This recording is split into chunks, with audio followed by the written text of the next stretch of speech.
దురదృష్టకరం.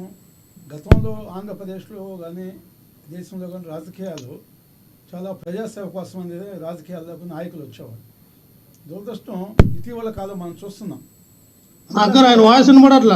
అంతా కూడా అంటే రాజకీయాల్లో క్రిమినల్స్ రావటం వల్ల, నాయకులు క్రిమినల్స్ అవటం వల్ల కార్యకర్తలు కూడా క్రిమినల్స్గా మారేటువంటి ప్రమాదం మనం చూస్తున్నాం. దాంట్లో భాగంగానే మరి ఆంధ్రప్రదేశ్, తెలంగాణకి నిజంగా అంత పరిస్థితి రాలేదు. ఆంధ్రప్రదేశ్లో చూసుకుంటే నిజంగా హత్యా రాజకీయాలు ప్రధాన పాత్ర పోషిస్తున్నాయి. అంటే మనం ఎన్నికల్లో గెలవాలన్నా లేదా అక్కడ ప్రత్యర్థులను మనం ఓడించాలంటే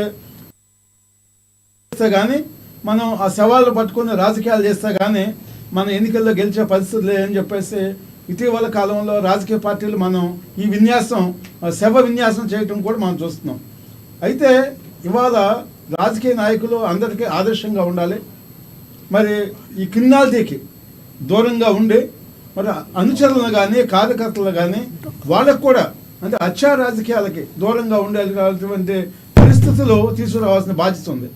కానీ మరి పోలీస్ డిపార్ట్మెంట్ కూడా రాజకీయ నాయకులతో మమేకం అయిపోయి వాళ్ళతో కూడా చట్టాపట్టాలు వేసుకుని ఈ హత్యల విషయంలో కూడా ఏ విధంగా డైరెక్షన్స్ ఇవ్వాలి, ఎక్కడ హత్యలు చేస్తే మీకు ఎవిడెన్సెస్ ఉండవు అనేటువంటి పరిస్థితుల్లో మొన్న ఎన్నికల్లో అయితే మనం చూసాం. అనేక మంది పోలీసు అధికారులని ఎన్నికల కమిషన్ కూడా మార్చడం జరిగిందనమాట. అంటే పోలీసు అధికారులు కూడా రాజకీయ నాయకులతో కుమ్మక్కయ్యి మరి అశాంతిని క్రియేట్ చేయటం, లా అండ్ ఆర్డర్స్ని పూర్తిగా ఇవాళ సర్వనాశనం చేసినటువంటి పరిస్థితి మనం చూసాం. మరి దాంట్లో భాగంగానే వాళ్ళ వినుకొండలో మరి హత్య, అంటే వాళ్ళిద్దరూ కూడా ఎంతో సన్నిహితులు, చాలా ఫ్రెండ్స్. ఎవరో ఖాన్ గారు అనేటువంటి అక్కడ మరి ఒక రౌడీగా ఉండేటువంటి పరిస్థితుల్లో ఉన్నారని కూడా చెప్తున్నారన్నమాట. అంటే అలాంటి పరిస్థితుల్లో వాళ్ళని కంట్రోల్ చేయాల్సిన బాధ్యత ప్రభుత్వంకి ఉంది. మరలా వాళ్ళిద్దరూ కూడా ఒకే రాజకీయ పార్టీకి సంబంధించిన వ్యక్తులు అని చెప్తున్నారు అనమాట. ఏది ఏమైనా కూడా అంటే ఈ మర్డర్స్ ఎవరు చేసినా కూడా వాళ్ళ మీద కఠినమైన చర్యలు తీసుకోవాలి. చట్టం కొంతమందికి చుట్టం కాకూడదు. ఎప్పుడైతే అధికారంలో ఉన్నారో వాళ్ళందరూ కూడా చట్టాన్ని చుట్టంగా ఏ విధంగా అయితే ఉపయోగించుకున్నారో మనం అంతా కూడా చూసాం. ఇప్పుడు ప్రస్తుతం మరి గవర్నమెంట్, కూటమి గవర్నమెంట్ ఉంది కాబట్టి ఈ గవర్నమెంట్ ఆంధ్రప్రదేశ్లో ఎక్కడ ఏ ఇష్యూ జరిగినా రాజకీయాలకు అతీతంగా, పార్టీలకు అతీతంగా, మతాలకు అతీతంగా వెంటనే కఠిన చర్యలు తీసుకోవాలి. లేకపోతే చాలా ప్రమాదకరమైనటువంటి పరిస్థితి ఉంది. ఏ గవర్నమెంట్ అయితే ఉంటో వాళ్ళకు పోలీస్ అధికారులు అనుకూలంగా ఉంటే రెగ్యులర్గా మర్డర్లు జరుగుతూ ఉంటాయి, వాళ్ళ మీద కేసులు ఉండవు, వాళ్ళని 10 సంవత్సరాలు అయినా కూడా అరెస్ట్ చేయరు అనమాట. అలాంటిది కాకుండా మరి పోలీస్ అధికారులు కూడా, మరి డీజీపీ గారు కూడా కొత్తగా వచ్చారు, ద్వారకా తిరుమలరావు గారు. మరి ఆయనకైతే చాలా మంచి పేరు ఉంది, నిజాయితీ పడినట్టు పేరు కూడా ఉందన్నమాట. మరి అలాంటి వ్యక్తి వెంటనే కంట్రోల్ చేయాలి.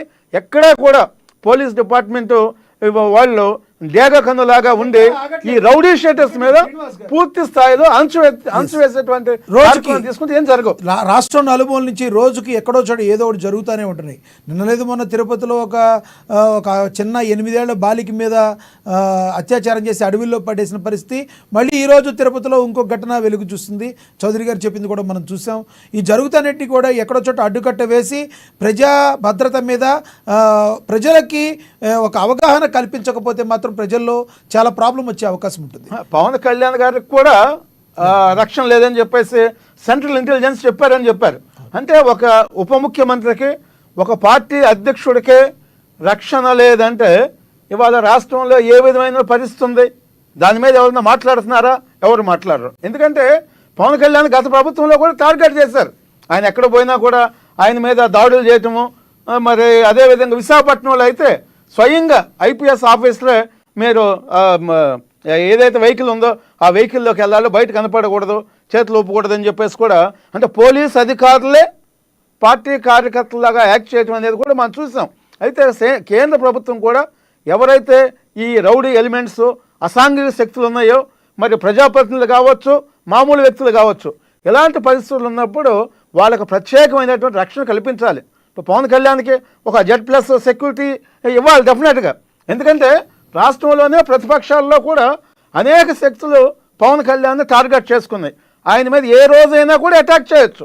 ఎందుకంటే ఆయన వల్లే ప్రభుత్వాలు ప్రభుత్వం కొత్త ప్రభుత్వం రావటం కానీ గత ప్రభుత్వం మరి వెళ్ళిపోవటం కానీ దాంట్లో ప్రధాన పాత్ర ఎవరిదంటే పవన్ కళ్యాణ్ గారు.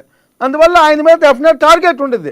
ఆ టార్గెట్ కోసం వాళ్ళు ఏ విధమైనటువంటి స్థాయికైనా యాక్షన్కైనా వెళ్ళి పవన్ కళ్యాణ్ అంతం చేయడానికి 100% ప్రయత్నాలు చేస్తారు. ఎందుకంటే రాజకీయాల్లో అధికారమే లక్ష్యం అనేటువంటి పరిస్థితులే వాళ్ళ రాజకీయాలు జరుగుతున్నాయి కాబట్టి రాజకీయాల కోసం వారికి అడ్డం ఉన్నటువంటి వారిని ఎవరినైనా కూడా హత్యలు చేయడం అనేది సర్వసాధారణం అయిపోయింది ఆంధ్రప్రదేశ్లో.